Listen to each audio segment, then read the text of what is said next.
আসসালামু আলাইকুম viewers, welcome back to my channel Tuya easy কিচেনে আপনাদের সবাইকে স্বাগতম। আজ আমি আপনাদেরকে আদার পাউডার তৈরি করে দেখাবো। বাজার থেকে অনেক দাম দিয়ে আমরা আদার পাউডার কিনে থাকি। ঘরে কত সহজে অল্প খরচে আপনি আদার পাউডার তৈরি করতে পারবেন সেটাই আজ আমি আপনাদেরকে দেখাবো। আশা করি আমার ভিডিওটা আপনাদের ভালো লাগবে এবং উপকারে আসবে। চলুন মূল ভিডিওতে যাই। এখানে আমি আদা নিয়েছি 400 গ্রামের মতো হবে, দেখতে পাচ্ছেন। এখন আমি আদাগুলোকে ছিলে নিব। এখন আদা অনেক সস্তা, চাইলে আপনারা বেশি করে কিনে এভাবে আদার পাউডার তৈরি করে রাখতে পারেন সারা বছরের জন্য। আর আমার ভিডিওটা যদি আপনাদের ভালো লাগে লাইক কমেন্ট শেয়ার করবেন, আমার চ্যানেলটি সাবস্ক্রাইব করবেন, আমার পাশে থাকবেন, অনুরোধ রইল সবার কাছে। তা আমি সবগুলো এভাবে ছিলে নিয়েছি, দেখতে পাচ্ছেন। এখন আমি এগুলো ধুয়ে নিব। তো আমি ভালো করে এগুলো ধুয়ে নিয়েছি। এখন আমি এগুলো গ্রেটারের সাহায্যে গ্রেট করে নিচ্ছি।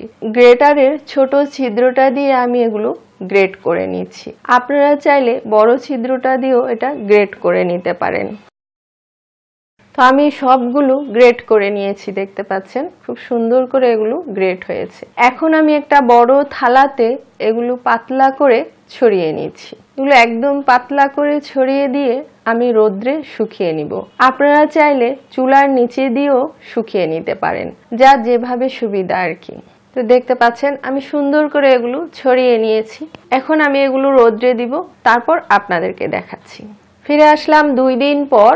2 দিন আমি এগুলো রোদ্রে শুকিয়েছি, দেখতে পাচ্ছেন। 2 দিন শুকানোর পর একেবারে মচমচে হয়ে গেছে, দেখতে পাচ্ছেন। একদম ভালো করে এগুলো মচমচে করে শুকিয়ে নিতে হবে।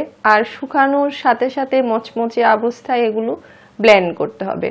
যদি ঠান্ডা হয়ে যায় তাহলে আপনার এগুলো ব্লেন্ড হবে না, গুঁড়ি হতে সমস্যা হয়। তাই একদম গরম গরম অবস্থায় আনার সাথে সাথে আপনি এগুলো ব্লেন্ড করার চেষ্টা করবেন। এখন এগুলো আমি একটা গ্রাইন্ডার জগে নিয়ে নিচ্ছি।